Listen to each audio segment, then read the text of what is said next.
আলেমুলামারা আমাদেরকে ঠকাইছে, আমাদেরকে হক থেকে বঞ্চিত করে এদেশে যারা হক প্রতিষ্ঠা করতে চায় সেই হক তো এদেশে কোনোদিনই প্রতিষ্ঠা হবে না। আলেমুলামারা আমাদেরকে ঠকাইছে। ওই আল্লামা মামুনুল হক বলেন, ওই মিজানুর রহমান আজহারি বলেন, এরা আমাদেরকে ঠকাইছে। কিভাবে জানেন?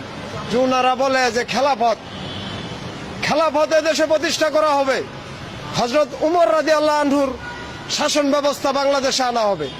যে হযরত উমর রাদিয়াল্লাহু আনহুর আমলে তো একটা পাহাড়ে একটা দুর্গম মানুষের খবরও তিনি জানতেন।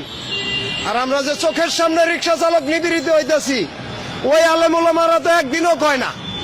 আমাদেরকে হক থেকে বঞ্চিত করে এদেশে যারা হক প্রতিষ্ঠা করতে চায় সেই হক তো এদেশে কোনোদিনই প্রতিষ্ঠা হবে না।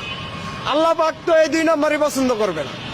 আলেমুলামাদের দায়িত্ব ছিল যে আমরা রিক্সা চালক, আমাদের 60-70 বছর বয়স, আমাদের মানবাধিকার কি, আমাদের উপরে কি হক আছে, এই দেশে ইসলামের কি হক আছে আমাদের কাছে, আমরা এই রাষ্ট্রের কি হক পাই, এটা আমাদের চাইতে ওই আলেমুলামারা ভালো জানে। কিন্তু ওনারা আমাদেরকে সিস্টেমে ঠকাইতে আছে। সিস্টেমে ঠকায় আমাদের তো কোনো জায়গায় তারা স্থানই দিচ্ছে না। দালাভাবে ডাকতেছে, রিক্সাওয়ালার পোশাক দেন শরীরে, তারা কি কোনো সমাজে যায় দাঁড়াইতে পারে? আলেমুলামারা কি এটা দেখে না? হযরত উমর রাদিয়াল্লাহু আনহুর সময় তো কেউ বঞ্চিত হয়েছে না। ওই খেলাফত যদি এই দেশে চলে তাহলে আমরা রিক্সাওয়ালারা বঞ্চিত কিভাবে হলাম? আল্লামা মামুনুল হক কি জানে না? উনার মার্কা হইল রিক্সা। আল্লামা মামুনুল হকের মার্কা হইল কি? রিক্সা। তো এই রিক্সার চালক যে দুরবস্থা, এটা কি উনি জানে না? উনি আজ পর্যন্ত কোন একটা ওয়াজে বলছে যে আমাদের দেশে 70, 75, 80 বছর বয়স্ক একটা রিক্সা চালক, তাদের মানের অধিকার কি? আল্লাহ প্রদত্ত ভূমির কি অধিকার তারা পাইছে? তারা কি বলবে না? তারা তাদের হকের কথা বলতেছে, কিন্তু আমাদের যে হক এইটার কথা তারা বলতেছে না। আজকে এই কথা কইছি, হয়তো আলেমুলামারা আমারে ধরতে পারে যে শালা তুই রিক্সাওয়ালা, এত বড় কথা কস আমাকে হুজুরের নামে। ওই হুজুরকে আমরাও সম্মান করি, শ্রদ্ধা করি। আমরা দীর্ঘদিন আশায় ছিলাম যিনারা আল্লাহর কালামের সবকিছু জানে, এই কালাম থেকে যে আমাদেরকে বঞ্চিত করা হইতেছে, অবশ্যই তারা এই কথাটা বলবে। কিন্তু দুঃখের বিষয়, ওনারা আমাদের এই যানবাহনকে মার্কা হিসাবে তৈরি করতেছেন, কিন্তু আমাদের যে দুরবস্থা এ ব্যাপারে কোনো কিছুই বলতেছেন। আর কার কথা বলবো? আমি তো শেখ হাসিনা, খালেদা জিয়া, অমুক তুমুক কারো কথা বলি না। কেন? ওই নির্বাচনী ইশতেহার যখন আচরণবিধি ঘোষণা করে তখন কিন্তু নির্বাচন কমিশনই লিখে দেয় যে ভোটার আনা নেওয়া কয়টা রিক্সাওয়ালা করতে পারবো। তাহলে এটা কি ওই এমপি মহোদয়রা জানতো না? তারাও জানতো। তো সবাই মিলে একটা জাতিকে ঠকাইতেছে। আমি একলা বলে কি এটার পার করতে পারবো? তারপরও আমার যতটুকু সম্ভব আমি বলতেই থাকবো।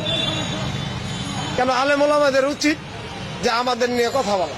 আমরা হক বঞ্চিত, আমরা মৌলিক অধিকার বঞ্চিত, মানবাধিকার বঞ্চিত, রাষ্ট্রীয় সেবা বঞ্চিত, সমস্ত সুযোগ থেকে বঞ্চিত, কিন্তু তারা আমাদের কথা বলে না। তারা আমাদের কথা বলে না। এখন আমার কথা হইল, আমি আপনাদের মাধ্যমে কথাগুলো জাতির সামনে তুলে ধরতে চাই।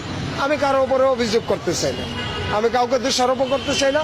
যেহেতু দেশ নতুন ভাবে স্বাধীন হয়েছে, এই নতুন দেশ, নতুন স্বাধীনতা সবাই সমানভাবে ভোগ করবে। আমাদেরকে বাদ দেওয়ার যে পায়তারা করা হইতেছে, আশা করি জাতির সামনে এই পায়তারা দেশবাসী মেনে নেবে না। যেহেতু আমরা তাদের দুর্যোগে পাশে থাকি, সমস্ত দুর্যোগে আমরা তাদের পাশে ছিলাম। এই যে করোনার মধ্যে যে দুর্যোগটা ছিল, বাবার লাশ পোলায় ধরতে চাইছে না, আমরা কিন্তু হাসপাতালে নিয়ে গেছি। ওই নিউরো সায়েন্স আগারগাঁও, ওই মুগদা মেডিকেল, ওইসব জায়গায় কিন্তু আমরা নমুনা নিয়ে গেছি। আমরা কিন্তু ডরাই না। জাতির এই যে বৃষ্টিতে তলায় যায়, আমরা ছাড়া কিন্তু কোনো ভরসা থাকে না। আমরা জাতির দুর্যোগে থাকি। অবশ্যই এই দেশবাসী আমাদেরকে বিপদগামী করবে না, কখনোই আমাদের দাবিগুলো পিছনে ঠেলবে। শেষ বার্তা কি আলেমুলামাদের কাছে? তারা যদি এই রাষ্ট্র গঠন করতে চায় কি ভূমিকা রাখা উচিত? আমি আলেমুলামাদের কাছে বলছি যে আমিও একজন মুসলমান, আমি ইসলামী শাসন চাই, আল কোরআনের শাসন চাই। এটা আমার চাওয়া, এটা আমার ইমানি দায়িত্ব। কিন্তু আমি আলেমুলামাদের কাছে বলছি, আমরা রিক্সা চালক, আমরা অধিকার বঞ্চিত। আমাদের মৌলিক অধিকার নিয়ে তারা যেন কথা বলে। আমরা তো শিক্ষিত না, আমরা কিভাবে বলবো? ওনারা আমাদেরকে বাদ দিতেছেন কেন? ইসলাম তো কাউকে বাদ দেয় না, এটা তো শান্তির ধর্ম। আমরা তো মুসলমান, আমাদেরকে এভাবে ছেড়ে দিলেন কেন? এই যে রিক্সা চালকদের মধ্যে যে কি অবস্থা, আপনি জানেন না? আমাদের নাম কোনো ব্যাংকে নামই নাই, কোনো ব্যাংকে আমাদের নামই নাই, আমরা বিশ্বের কাছে দেনা। তো হুজুরেরা কি এইসব বিষয়টা জানে না? হুজুররা কি এই পলিসিটা আমাদের সামনে কোনোদিন তুলে ধরছে?